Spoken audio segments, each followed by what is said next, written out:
Hello and welcome to the Rundown, where we talk about 2A news and conservative views. I will be your host today, Craig DeLuz, coming at you from the West Coast, the left coast, behind the Iron Curtain, otherwise known as the Sierras. But as we all know, I do not do this program by myself. Nope, my name is Mike Piwowarski, and I'm actually just cleaning up from a wild weekend radio here in the studio. We are coming to you live as we always do. I am coming to you from the East Coast, the coast with the most, from the co-host with the most, here on the Rundown, where we promise to bring you 2A news and conservative views. How was your Easter weekend? Very, very plentiful, bountiful, full of eggs and all sorts of goodies and dinners and worship and everything else that you should have on an Easter weekend. I found it to be quite a relaxing weekend, which is always good, We especially for a holiday weekend. It was all right. It was pretty good. It was pretty good. Had a busy Saturday. Sunday was a good relaxing day. Yeah. Normally, I like doing gatherings at my house because then I don't have to worry about driving anywhere. But there was something nice about not having to worry about, the whole entertaining, cooking, yada yada yada, and just being able to chill. So it was Right, nice. right. I like it too. I like to have people. I like to have gatherings at my house, right? Because you get to Right. control a lot of stuff. But then there's the flip side where I don't want people in my house. So So you just have a gathering of nobody, and you just celebrate by yourself. There you go. we usually do. We do like we're doing Zoom meetings now, Zoom holidays. Yeah, is Oh, what we're I doing. I utterly hate those. Hey, let's do a Zoom hangout, and no. I'm gonna sit in Yeah. front of my computer and drink. I'm sorry, that just sounds like a bad idea. Just saying. Listen, we had planned for there were two different locations that were doing Sunday brunch, right? Uh-huh. Um, and I'm up at 6:30, sitting there dressed, waiting to go. And I don't think anybody else in the house got up before noon. And they're like, "What do you want to do today?" I was like, "Well, we were supposed to go to brunch, but not anymore, suckers." So I made them wait till 7 o'clock to go to dinner. Oh So wow. yeah, like, oh, you're gonna make me wait to eat? I'm gonna make you wait to eat now. 7 hours that you've been up. So There you go. sorry, bitter, not much. No, Not much, not much at all. Not much at all. not much at all. Hey, folks, do us a favor. Take a moment right now. Share however you're watching us, whether you're watching us on YouTube or you're watching us on Facebook or on Rumble. If you're watching us on OpsLens or on Spotify, please take a moment and share it with your friends via social media so that they can know where the conversation is taking place. And even if you're just listening to us, you can find us if you just want to listen to us in your car while you're driving. You can find the show wherever you get your podcast. So check us out and please make sure share us with your friends so that they know, like I said, where you can find out about 2A news and conservative views. And with that, we will go ahead and get into the news. Sounds goodly. Alrighty. If you followed the news this weekend, you know that it was a pretty crazy weekend. I don't know if it was that there were more shootings or whatnot that took place this weekend, or just that the media covered it. But overall, this turned out to be a pretty crazy weekend. And I was trying to find just one story that kind of gave you all of the example of all the different shootings.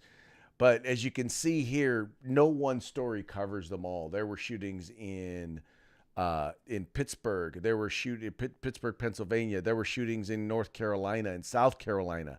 There were shootings in Baltimore. There were shootings in New York. When I say shootings, I mean there was a gang of violence, and most of the violence, though, that they're reporting on here, uh, it involves firearms. But you see here, Jacksonville, New Orleans. I mean, it seemed like Easter weekend. I mean, which is supposed to be like the weekend where we celebrate peace on earth and all of that. And here it is. It's probably one of the most violent weekends that we've seen in a very long time, or at least in the media, it's one of the most violent weekends we've seen of all times. And Mike, there seems to be, other than firearms in all of these stories, there seem to be, well, at least one or two other trends in most, if not all, of these stories. Before you jump into the trend, let me point out Chicago, 55 shot, 11 killed over the past weekend. So there you go. Wow. Yeah, I forget. Well, I figured Chicago, it goes without mentioning that someone got shot in Chicago. Chicago leads the way. Chicago leads the way. So Yeah, I'm not sure about the other methods there. I did see the Cubs get robbed this weekend, but I'll let you go ahead. So Well, what I wanted to point out in almost all of these shootings, I won't say all of them, all of the ones that I've read about, in almost every case, it fit the definition of, or at least fit the trend of what we know about firearm violence. It was almost always gang related, whether it was a formal gang or it was one group of young men of color shooting at another group of young men of color. Um, who had some sort of beef over some reason, and once again, it just seemed like the idea of gang violence in some of the stories you saw it talked about. In some of the stories, they did everything they could possibly to go around it. One of the ones that got me was Mike in the I think it was the North Carolina one where the guy shot up the mall. The guy was arrested on yes, possession of a firearm and then was released uh, on house arrest. I'm like, if you are a suspect in shooting up a mall, should you really be released on house arrest? yeah, I don't understand, and I want to take a look at their bond system there, to maybe understand that a little bit more. But it seems like uh, they must have determined that he was no longer a threat to do this. You know, I guess we all know you put the ankle monitor on there, and that gives you about a 24-hour head start against the police. So if he decides he's going to do something else, that's not going to stop him. I don't know, Craig. Maybe it was a domestic related incident. Maybe he doesn't have it out for anybody else. I'd like to think it was something intelligent along those lines, but this sounds more like letting people go again without having to Yeah, stand for justice. It sounds more like we're just going to let people out of jail. We don't care if they're innocent, or guilty or not. We're just going right. to let them out. Some of the other things that a lot of these had in common was interesting. Most of them occurred after midnight, and they were at some event slash party slash whatever. Um, I hate to say this because I remember growing up and being able to go out and hang out at a friend's house or go to parties and stuff like that, and at least at the time it felt relatively safe. And it is a shame that it's getting to the point where if you have a whether it's a teenager or a young adult, you have to discourage them from going out and spending time, whether it's out at a nightclub or something like that, simply because it more and more it's seeming like just not a wise thing to do. It seems like you're putting yourself in a position to be harmed. Yeah, well, you're able to dial it back, right? It used to be, listen, hey, nothing good happens after midnight. Now you're telling them, listen, nothing good happens after like 9 p.m. Stay After home, dark. don't go out. Yeah, yeah, yeah. Yeah. Yeah, it is unfortunate, but folks, I think the point that we want to make on this is not a gun issue. This is a violence issue. And if you notice once again where these things are taking place and the communities amongst are taking place, it's demonstrating there's something going on that needs to be addressed, and it's not guns because I'm willing to bet that when most of these cases play out, almost none of these firearms were owned or possessed legally. Yep. Yep. And if we don't address this, then we're going to continue to see this wave of violence. And that's what it is, folks. It's not a gun violence issue. It's a violence issue. And in It's some cases, yeah. we need to figure out how do we get people to believe that you don't have to shoot somebody to settle a beef or a score, or at the very least, once again, when we already know this, we already know who a lot of these folks are who are committing these violent acts. What's it going to take to put these folks behind bars and basically separate them from the rest of society for an extended period of time, so that the rest of us can live free and safe? It's amazing in a Democrat controlled city, in one of these liberal controlled cities, Craig, that the guns are the problem. And what they do is they will confiscate the gun and the bad guy. They'll take the bad guy into custody, right? And then we let the bad guy go. He can go on bond, you can go on house arrest, but then Yep. we keep the gun in prison forever. We never give the gun Right. back. As opposed to in the more conservative controlled cities, if there's gun violence, the bad guy goes to jail forever, and then the gun we resell on the open market to make profit for the police department, sell it back to a dealer so they can once again perform a background check and sell it to some other good citizen that needs the firearm. So they turn the firearm into the good item and put the bad guy in jail. It's the exact opposite of what goes on in a liberal city. Well, Mike, but that's how it goes, isn't it? That the gun is always the bad thing, and so we're always going to go around and blame the gun, and that actually kind In the of liberal cities, yes, in yes. liberal cities, yeah. And by the way, that kind of leads us to our next story about gun buybacks. Now, you folks know how we feel about gun buybacks. Well, CNN had a story, and I know, okay, you've seen tons of stories that say gun buybacks don't work. But when was the last time you saw a story on CNN noting that, oh, yeah, experts say there's no evidence that gun buyback programs reduce violence? Now, this is something that those of us in the gun rights community have known for what, decades, Mike? We've known this for a long time, that these programs just simply do not work, that there's no evidence that they do. Yet and still, the mainstream media and gun control activists are always pushing these as solutions. But CNN actually admitting that gun buyback programs don't work? Yeah, what we should be printing here is that a CNN story that CNN actually got the truth right. It's got the CNN. It speaks the truth. That's your story right there. Yeah, we know these buybacks are ridiculous. First off, the term buyback. Should we spend any time on this? How can you buy back something that doesn't belong to you in the beginning? Oh, see, now you're getting logical, Mike. You might get us kicked off the internet being logical. For speaking the truthuses again. Yeah, there we go. Speaking the truthuses.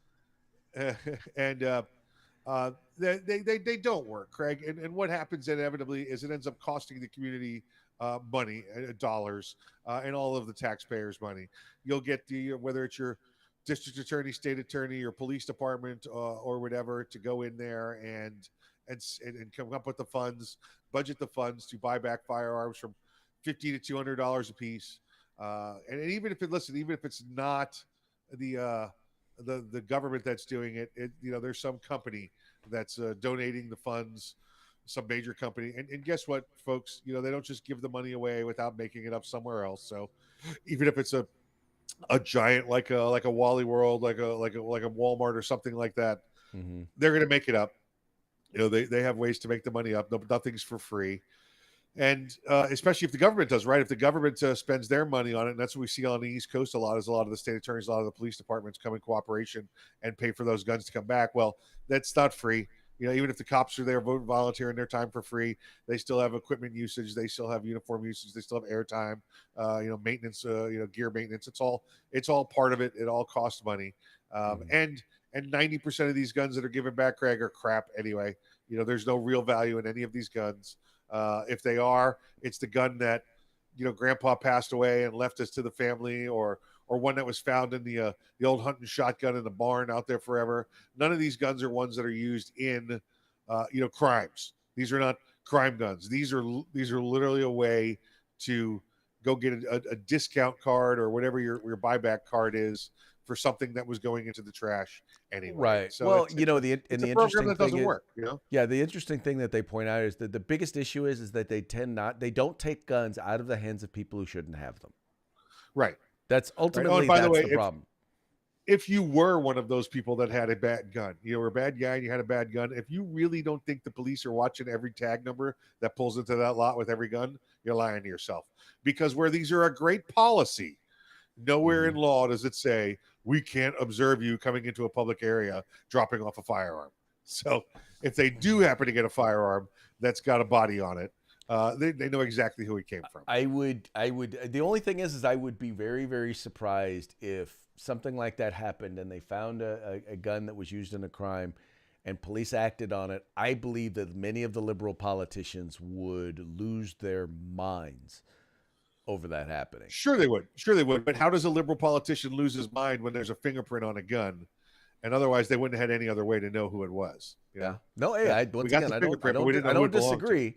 But anyway, it would be very interesting to see a case be brought to bear like that. Because if the converse is true, in other words, if they actually are not asking any questions and are not doing any checks on the firearms, then that would be a great way to dispose of a crime gun. Yep. And I want to believe that law enforcement is smarter than that. There are some smart police departments out there, Craig, and I'll tell you what they do. They will get a some organization, whether it's a Walmart or some charitable organization, to donate money to get these cards, right? Mm-hmm. And then they will have these buybacks, and they'll take in 10 guns, 100 guns, 1,000 guns, whatever it is, Mm-hmm. and then they'll take these 1,000 guns and they'll sell them to a dealer for pennies on the dollar.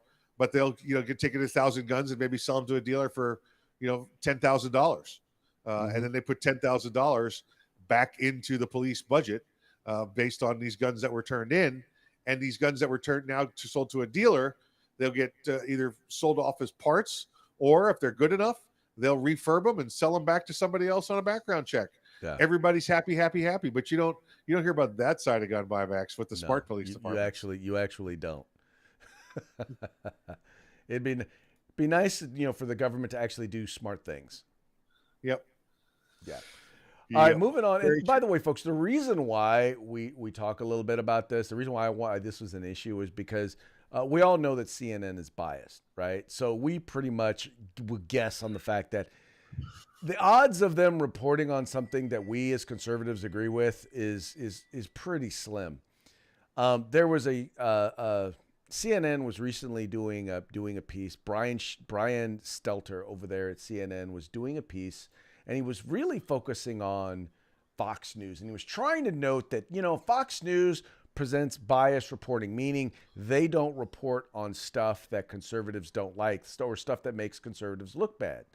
Well, what he didn't realize was that the guy who he had on, well, he wanted to point out that Fox was not the only news station that was guilty of such a practice. So, Josh, you all call this partisan coverage filtering. And basically, you're proving what we've sensed for a while, which is Fox viewers are in the dark about bad news for the GOP. That's right. Fox and CNN cover different issues, and Fox News predominantly covers issues that make the GOP look good and make Democrats look bad. And on the flip side, CNN engages in this partisan coverage filtering as well that we find. For example, during this time, the Abraham Accords were signed, and these were the agreements where Israel, the UAE, and Bahrain signed a major peace agreement. And we see that Fox News covered this really major accomplishment about 15 times more than CNN did. So we established both networks are really engaging in this partisan coverage filtering. It's not about one side, it's about the media writ large. I think you're engaging in some both sidesism there, Josh.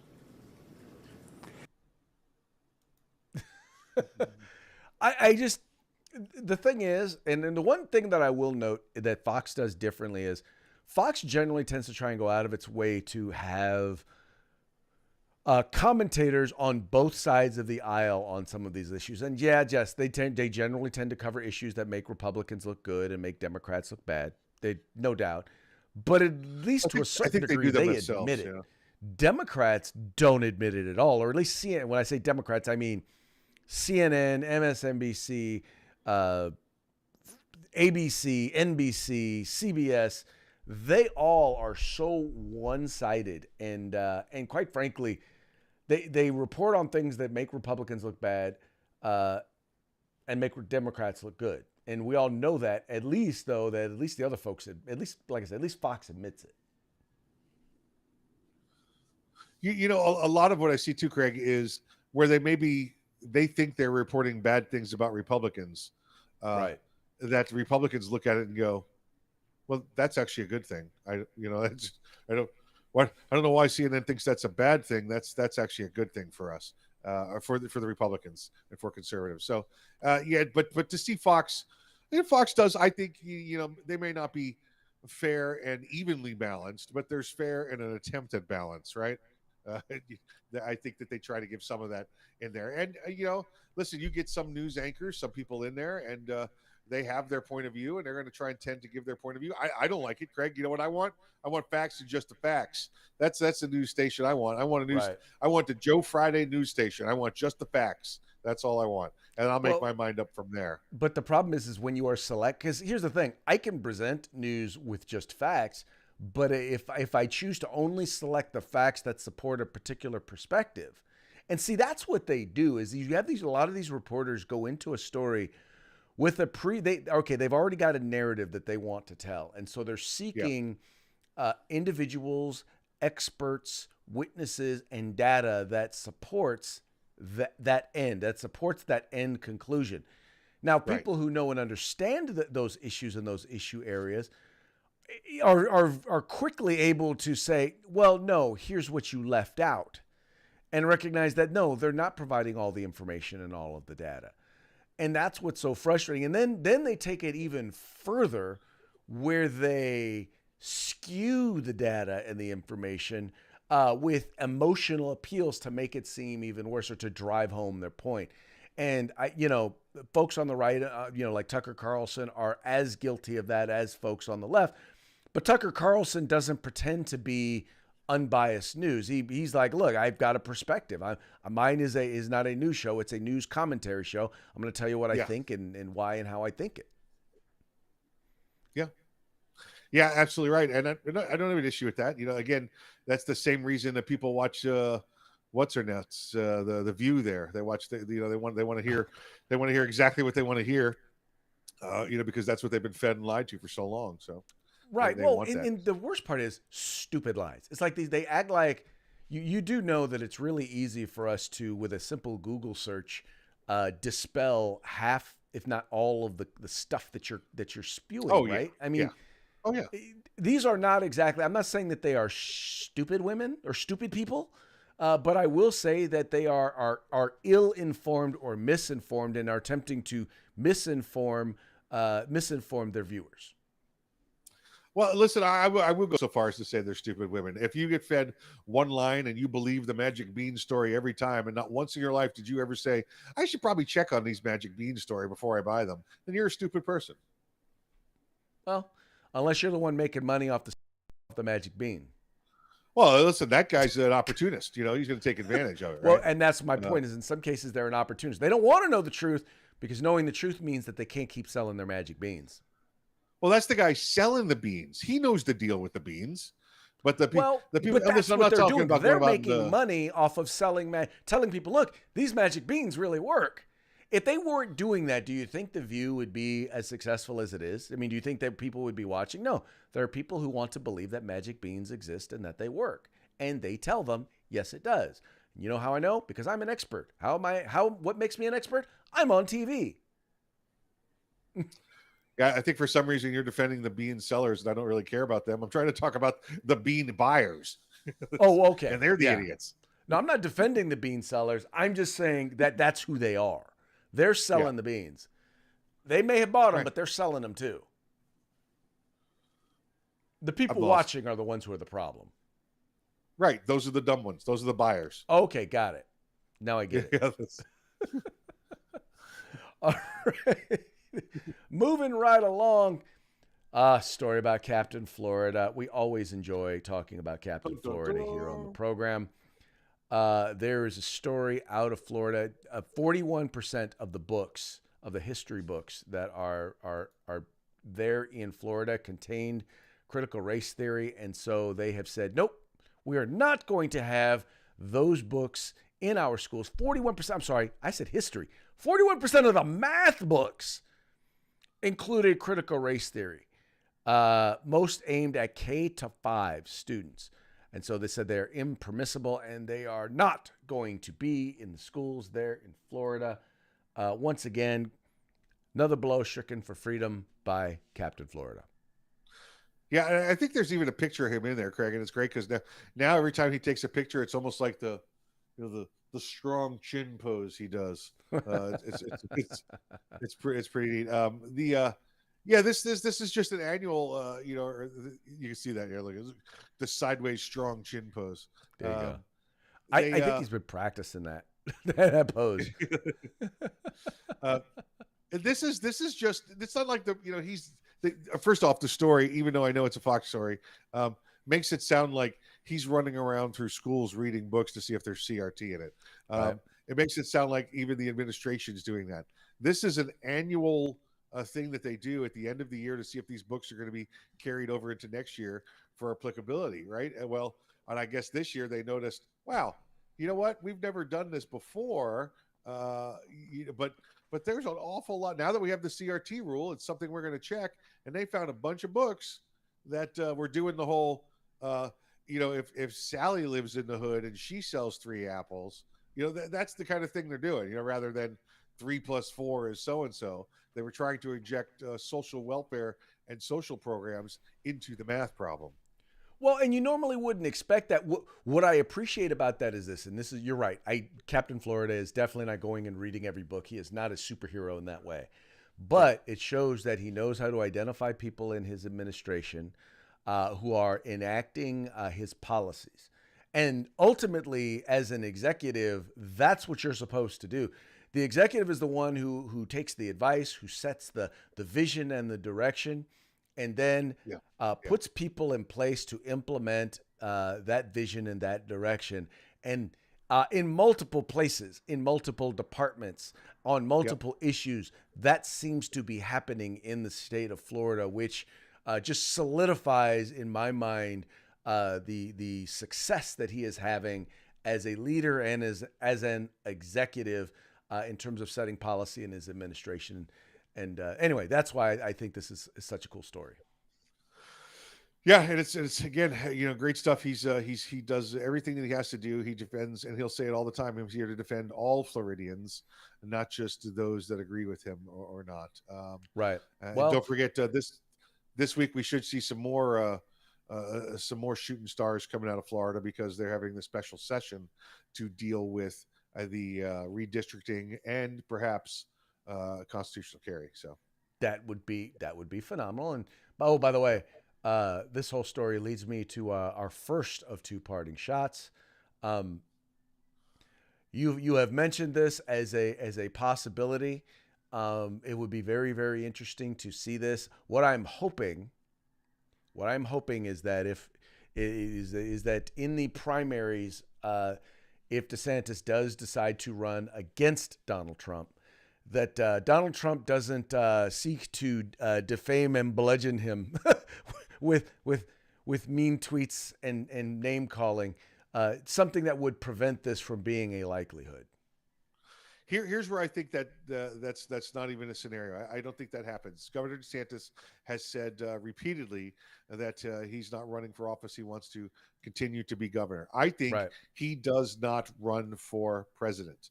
He does not run. He does not compete. Remember back in the day, Craig, before vice presidential candidates used to be failed presidential candidates, right? They used to be people that weren't involved in the presidential process at all. They would you'd have your people that would come up and get nominated as the presidential candidate, and then they would pick from a governor or a senator that wasn't even involved in the presidential race. And I think that's what we're going to see this time around. We're going to see more traditional that way, where Governor DeSantis does not run. Now, of course, there'll be the hoopla. Is he gonna? Is he not? Is he gonna? Is he not? I think Trump wins the nomination, and Trump reaches down to DeSantis and says, be my vice president. By the way, I only want to do this for 2 more years. So you're going to get to be president for up to 10. Well, 10 minus a day. Because the president, I believe, wants to get back in there, set things straight, prove things were wrong. And then he is 75 years old now, right? So I think he wants to get time to spend with his grandkids and be gone. He wants to prove himself right and get America back on track, and then hand it over to the next best guy there is. Well, I would not be opposed to that. I would definitely not be opposed to that. But you know what? I think the best part of that whole meme is and this is the part I think that probably uproars people more than seeing Trump and DeSantis running together, is the whole slogan, "Make America Florida." Make America Florida. Does that mean we would have Florida Man would then be a national thing? That's it. Did you catch it this week that in Florida, in Orlando this past weekend, there was a 43-car pileup? A 43-car pileup. You know why we had a 43-car pileup? Why? Because over the winter up north, you guys had like 25 and 30-car pileups, and Florida Man said, "Here, hold my beer. Hold my beer. Hold my beer. Let me show you how it's done." Just so you know, and this kind of leads into our next story when we start talking about Donald Trump and making America great again. You know that they have finally identified the individual, the the bird that attacked President Biden and pooped on him. Was it an eagle? Was it an eagle? It was not. It was not an eagle, but it was a very patriotic pigeon. There he is. There he is. Oh, gotta love that little MAGA hat. Yep. That's a little bigger than the one we saw on the fly that one day. Remember that with the fly? Yes. That was buzzing around. Yeah. That's Very nice. Very nice. All right, Make Mikey, it's bird about poop that great time. How again. about a quick shout out to our sponsors? Let's say hello to our good friends at Gorilla Machining, Grid Defense, and of course, the fine folks at the California Republican Assembly. Yep, folks. Hey, the California Republican Assembly has videos. We have interviews of folks who are running for statewide office there in California. So if you want to find out who are the conservatives to vote for in the upcoming primary election, please make sure that you check that out. And with that, we will bid you a fond adieu. Thank you so much for tuning in. Thank you so much for liking, sharing, and encouraging your friends to do the same. Tomorrow, man, Taco Tuesday. God, look forward to it. Taco Tuesday. Hasta mañana.